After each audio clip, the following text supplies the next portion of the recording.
when we over the centuries. Now we discover they're heading inbound, but Killmonger saves the day, and thus Tony retains some of his more charming personality traits. Cut to a shot of the MCU version in which he hammered away in the cave and created the Mark I armor. This black vest that we see is very important, and it has appeared at several points throughout the saga, including Iron Man 2, Iron Man 3 and Avengers Endgame. It tends to be used when Tony is at his weakest point and he needs to build his way out of something. The sound of his hammering also appeared at the end of Avengers Endgame as the credits rolled, and with the multiverse opening up, there is potential for his return. Now in my first video I said this might be Killmonger due to it being a bad image, but you know, your boy takes L's too, so shout out to everyone who said I was wrong. You got me. Now next we get the infamous Avengers Assemble shot and close out on Tony's final act. These are all perfectly recaptured by the What If animators, and it makes you realise how much the MCU would change without the character. Now his first film of course ended with a press conference with him announcing to the world that he was Iron Man.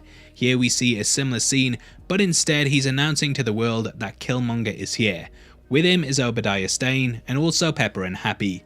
I love how they sneer at Killmonger as they sort of have him sussed out, and we learn throughout the episode that he can't fool everyone.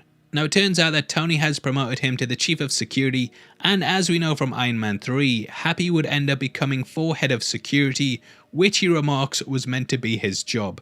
Now rather than learning any introspective lessons from the cave, this Tony states they need to build bigger and badder. Amongst the journalists you might also recognise Christine Everhart, who did a big spread on Tony in the first Iron Man movie. She correctly figured out that Tony was Iron Man, and at the press conference when he announced it, she was the only one who didn't stand up because she already knew. Again, she asks the tough questions, and it was actually Christine that spurred Tony on to act when she presented him with the photographs of his weapons. Killmonger reveals he knew of the assassination op, and Obadiah panics and tries to shut it down. However, the man has brought the receipts, and amongst them we see the Ten Rings logo. In the center are two swords, and you might have noticed in the post-credits scene of Shang-Chi that this was changed when things changed that I won't spoil in case you haven't seen it. Now Happy then gets to show off his boxing prowess, and we journey to Tony's Miami Beach house. Killmonger is appointed as the new COO, much to Pepper's disapproval, and she of course went on to get this position in Iron Man 3. Rhodey arrives and we see him played by Don Cheadle rather than Terrence Howard, who of course took the role in the original film.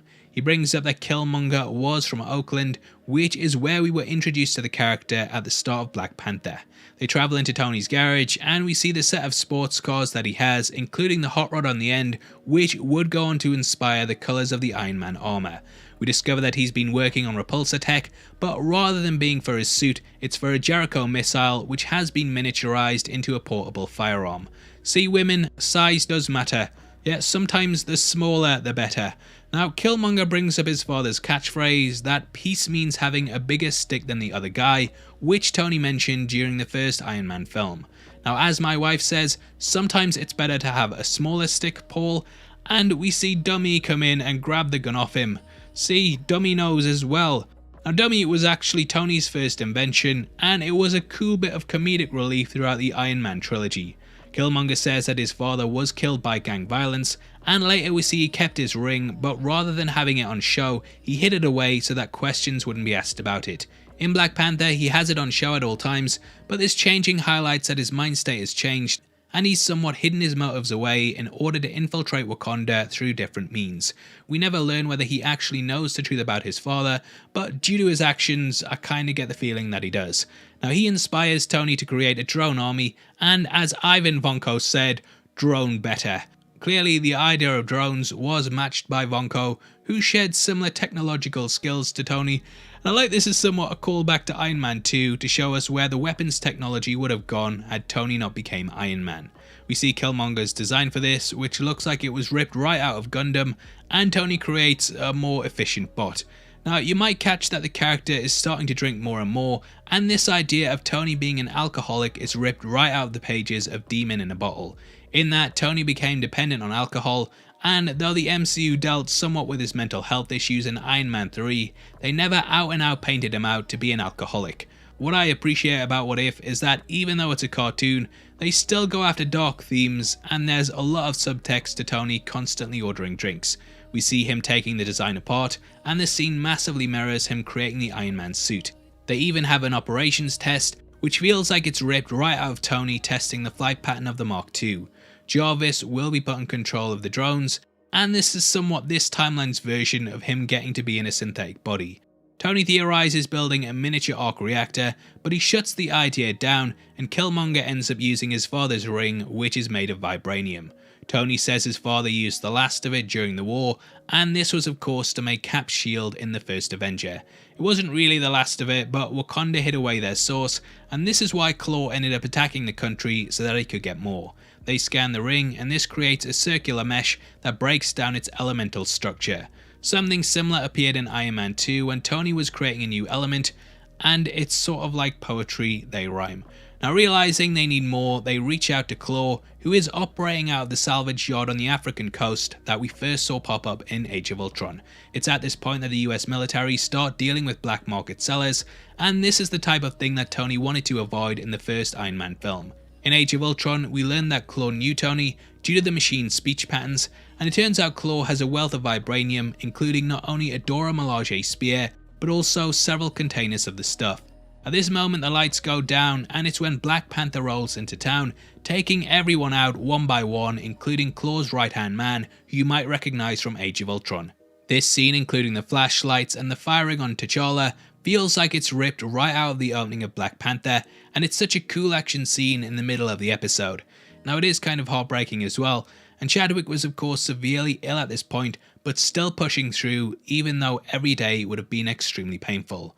What If has managed to be the perfect way to say goodbye to his character, and he's left behind several brilliant performances in the series. Killmonger calls him Cuz, and the pair were of course cousins, and he then unleashes the paralysing sonic taser, which Obadiah had a miniature version of in Iron Man 1. Killmonger kills T'Challa and reveals his true plans before making a union with Claw, much like how he did in the MCU. Turns out that he's been using Tony's wealth and privilege to open doors that he never could, and he's been working his own agenda in order to overthrow Wakanda. T'Challa and Rhodey's body are taken away, and we see the similarities between the fallen soldier coffins, which are carried by soldiers of their country. We see King T'Chaka, Ramonda, and also a younger Shuri. Now in the timeline we were in 2008, rather than 2016, which is when I think Black Panther took place. I'm not too sure, as Homecoming kinda messed everything up, and yeah, screw you Sony, screw you. Now we also see General Ross meeting Rhodey's coffin, and you will of course know him from several films in the MCU. T'Chaka goes to the UN, and this is similar to the post-credit scene of Black Panther. It also riffs slightly on Civil War, as he did go to the UN, but he was murdered, whereas here he just gets to go home, which is it's probably better for the guy.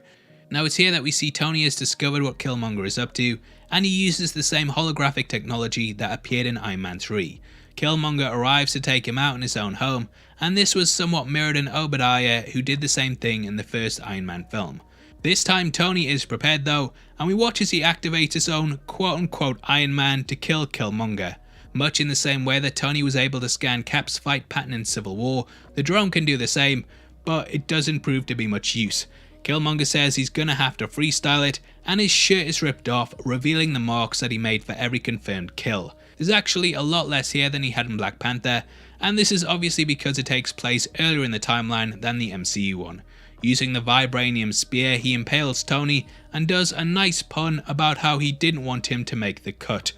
You might also notice that Tony has a bracelet on, and this is similar to the one that he had in the Avengers to line up his suit to his body. I'm guessing that this was used to summon the drone, and it's great that Marvel managed to show he was already thinking of automating this early on. Killmonger drops the great line, "The difference between you and me is that you can't see the difference between you and me." Killmonger of course said, "Just bury me in the ocean with my ancestors that jumped from the ships because they knew that death was better than bondage." He gets all the good lines, and for me it's up there next to things like, "What is grief if not love persevering?" and of course, "Do you know what happens to a toad when it's struck by lightning?" Now it's at this moment that the Watcher stares over everything, and we see that Killmonger pins it on the Wakandans, which leads to the US government going to war with them. Every asset that Stark has is seized, and the drones are mass produced, which builds Killmonger an army that can take down the Wakandan kingdom. With Claw he travels into the jungle, which is where the holographic entrance is revealed. Klaw calls Killmonger boy, and this is often deemed as a racist term, as throughout history white people have used the phrase when talking to black people to suggest that they weren't on equal footing. Much in the same way that Killmonger took Klaw's corpse into Wakanda to infiltrate their security, he carries him through after murdering him at point blank range, like how he did in Black Panther. He also shows the tattoo under his lip, and this is something that he did in Black Panther to reveal to Klaw the truth. He's taken before the king, and we can catch Okoye to the right hand side. Okoye is the only Dora Milaje member to wear gold, and this is because she is the bodyguard for the king. It's at this point that T'Chaka reveals that he kept Killmonger hidden, and this action of course came back to bite the Wakandans in Black Panther, much like how it does here. Similar to how he did with Tony, he's now operating as somewhat of a Trojan horse, and hiding his true intentions. He lied about his father being murdered by a gang, and T'Chaka clearly only accepts him because he believes he doesn't know the truth. Shuri is the only one who suspects anything, and this somewhat plays into the ending. Now the drones roll in, and we see a very similar battle play out to what happened at the end of Infinity War. Their power is seemingly destroyed, but this is actually a ruse by Killmonger who starts them up, and I think that this time they might be under his control. They never confirm that, but that's just kind of what I take from this final battle. Now it leads to an epic third act in which Killmonger rides into battle against the drones on the back of a rhino. These were of course used in the finale of Black Panther, and if I'm correct in my theory, then Eric can't lose because the drones are of course under his command. It's very much a false flag attack that paints him out as a hero, and he saves Okoye's life, which wins the trust of the Wakandans. The drones are destroyed, and Killmonger stabs one through the Stark logo, surmising the destruction of his legacy. We cut to the Wakandan sunset, and in Black Panther, Killmonger remarked on how his father said that they had the most beautiful ones in the world, whereas in that he died whilst looking over them. In this, it's the beginning of a new chapter in his life. He convinces T'Chaka that he should reach out to their brothers and sisters who are in dire need across the world, and the king agrees with him. This was of course his plan in Black Panther, but going about this way has worked out way better for him. He becomes the Black Panther and is given the herb that allows him to have the power. On the ancestral plane he sees the spirit of T'Challa, who appears in his white garb, much like how he did in Black Panther. The pair debate back and forth, and it really shows the difference between their mind states as we watch Killmonger suit up in the gold uniform that he had on in that movie. We see Tony's image is used in a memorial, and similar things of course happen in Far From Home, in which he became an inspiring figure due to his sacrifice. The poster says, "Only you can avenge Tony Stark," and no prizes for guessing the wordplay there.